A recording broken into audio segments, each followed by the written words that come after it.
Assalamualaikum warahmatullahi wabarakatuh. Di sini atau kali ini Ibu akan membahas bab baru dari mata pelajaran matematika, yaitu kita akan masuk di bab 2 tentang persamaan kuadrat. Jadi nanti di sini Ibu akan mengajarkan untuk atau bagaimana menentukan akar-akar persamaan kuadrat dengan menggunakan suatu metode. Ya. Lanjut. Di sini pertama Ibu akan menjelaskan tentang bentuk umumnya dulu.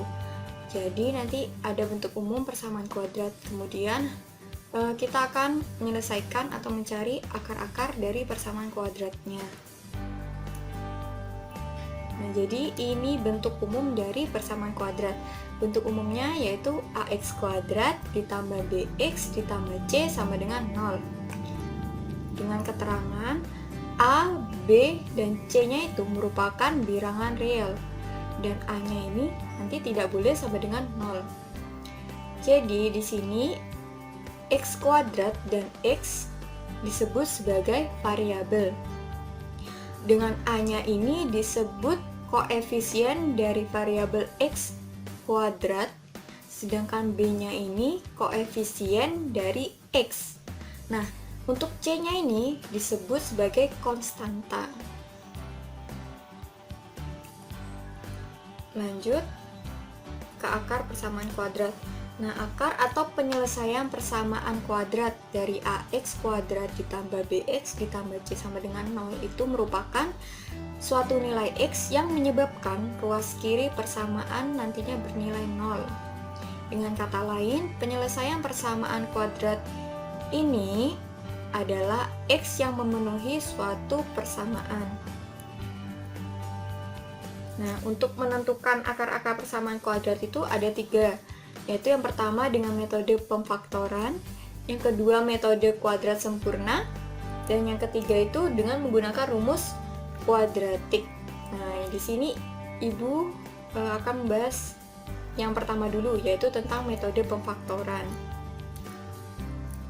Nah, ini ya. Jadi kita perhatikan dulu bentuk perkalian aljabar.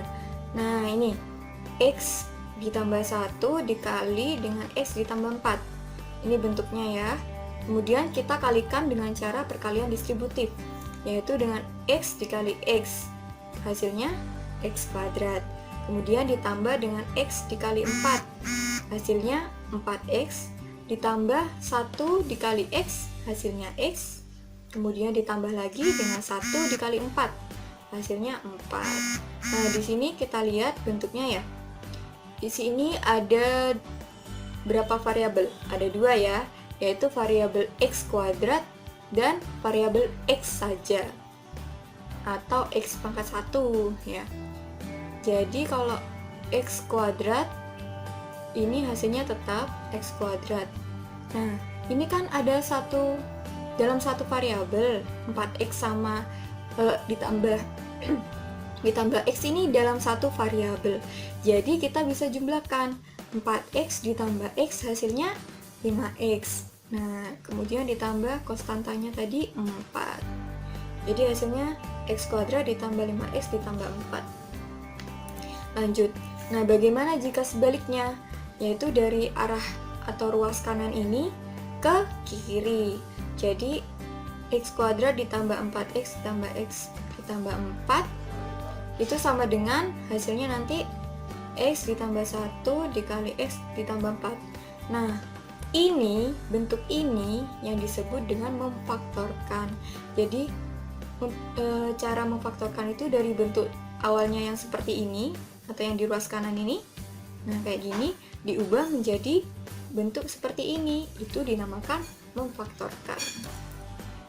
Nah, tahap inti dari metode ini adalah memfaktorkan persamaan kuadrat. Ini ax kuadrat, persamaan kuadrat dari x kuadrat ditambah bx ditambah c menjadi x ditambah p dikali x ditambah q. Nah, biar lebih paham kita bisa tuliskan kayak gini. Tadi bentuknya kayak gini kan, x kuadrat ditambah bx ditambah c sama dengan, nah nanti kalau namanya memfaktorkan itu dijadikan bentuk seperti ini. jadi X ditambah P dikali X ditambah Q. Nah, ininya tetap ya, X kuadrat ditambah BX ditambah C. Nah, yang kita uraikan tuh yang sebelah kanan atau ruas kanan ini. Kalau kita uraikan, ini kan bisa dikali dengan perkalian distributif kayak tadi. Jadi X dikali X hasilnya X kuadrat. Nanti ditambah X dikali Q, hasilnya XQ. Ditambah P dikali X, hasilnya PX atau XP. Ditambah P dikali Q. Nah, ini ya. Kemudian sama dengan X kuadrat ditambah. Nah, ini kan sama-sama ada X-nya. Kita bisa keluarin X-nya. Nah, kayak gini ya. Jadi yang di dalam tinggal P ditambah Q dikali X. Nah, nanti ditambah perkaliannya tetap kayak gini. Nah, jadi untuk memfaktorkan itu harus dicari bilangan P sama Q-nya dulu. Nah, sedemikian hingga B ini nanti sama dengan P plus Q. Sedangkan C ini hasilnya nanti sama dengan P dikali X. Kenapa begitu? Kita lihat bentuknya ya. X kuadrat sama dengan X kuadrat, bentuknya sama ya. Nah, BX. Nah, B-nya itu bentuknya yang mana? Ini lihat, kan sama-sama BX. X. Ini sama-sama dengan X ya. Jadi B-nya yang P plus Q. Nah, C-nya ya P dikali Q ini. Kayak gitu. Terus, nih kita langsung ke contoh. Jadi, anak-anak bisa langsung memahami ya, lebih mudah memahami. Nah, ini contoh persamaan kuadratnya. X kuadrat ditambah 5X ditambah 6 sama dengan 0. Nah, dari persamaan ini kita bisa lihat B-nya itu berapa, C-nya juga berapa. Tadi kan bentuknya ini BX, berarti B-nya 5 ditambah C, berarti C-nya 6 ya. Nih, kayak tadi bentuknya.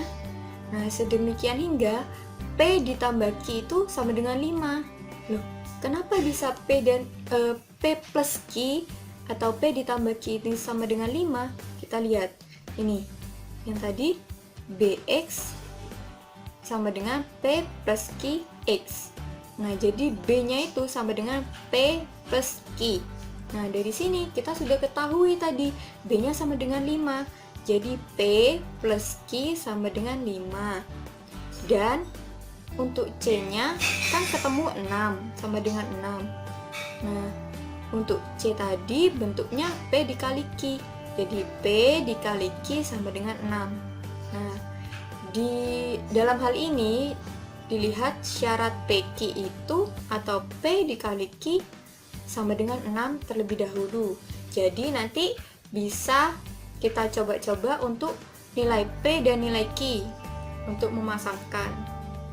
Jadi nanti kita bisa buat tabel. Nah, kayak gini. Tabel untuk nilai P, nilai Q, nilai P dikali Q, kemudian nilai P ditambah Q. Nah, untuk PQ tadi awalnya kita harus menentukan tabel PQ dulu semuanya. Tadi sama dengan berapa? Nah, sama dengan 6 semua kan tadi PQ-nya. Nah, kemudian kita bisa coba-coba untuk menghasilkan P dikali Q sama dengan 6, itu P-nya harus berapa dan Q-nya harus berapa. Nih, yang pertama bisa 1 dikali 6, hasilnya 6 ya. Nah, kita bisa langsung, di sini ada tabel P ditambah Q. P ditambah Q hasilnya 7. Nah, kayak gini. Diteruskan juga. Selanjutnya kita coba P dan Q-nya 2 sama 3 ya. 2 dikali 3, 6. Kalau dijumlahkan hasilnya 5. Dan seterusnya kayak gini.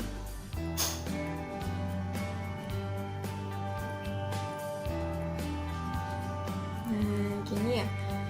Nah, yang hasilnya 5 kan ada 2. Untuk P sama dengan 2, Q sama dengan 3, atau P sama dengan 3, atau Q sama dengan 2. Ini sama aja, tapi kita ambil yang atas saja ya.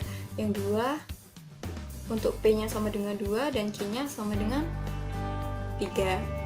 Nah, kita bisa tahu, sehingga didapat pemfaktorannya tadi seperti ini. X ditambah 2 dikali X ditambah 3. Kita lihat, kenapa bisa ini? Tadi kan bentuknya X ditambah P dikalikan X ditambah Q.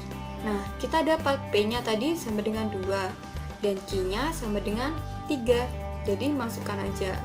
Nah, setelah kita temuin atau temukan bentuk seperti ini, kita bisa cari akar-akarnya.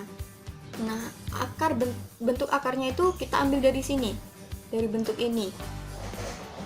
Kita ambil X sama dengan, nah, kita ambil yang sisi ini dulu ya, X ditambah 2. Nah, untuk dijadikan X sama dengan, itu berarti X sama dengan min 2. Iya, ini sebenarnya ada sama dengan 0. Ya, jadi X ditambah 2 dikali X ditambah 3 sama dengan 0. Jadi X ditambah 2 sama dengan 0. Untuk dijadikan X berarti sisi atau bilangan 2 ini dipindah ke sisi kanan, hasilnya min 2. Nah, untuk yang X ditambah 3 sama dengan 0, untuk menemukan X-nya 3 ini dipindah sisi juga. Jadi X sama dengan min atau negatif 3. Jadi akar-akar dari bentuk persamaan kuadrat X kuadrat ditambah 5X ditambah 6, yaitu X sama dengan min 2 dan X sama dengan min 3. Jadi kayak gitu anak-anak. Mungkin kalau masih bingung, nanti ibu kasih contoh atau latihan-latihan soalnya. Kalau ada yang mau ditanyakan juga bisa langsung aja tanyakan ke ibu ya. Udah, itu aja dari ibu. Terima kasih. Wassalamualaikum warahmatullahi wabarakatuh.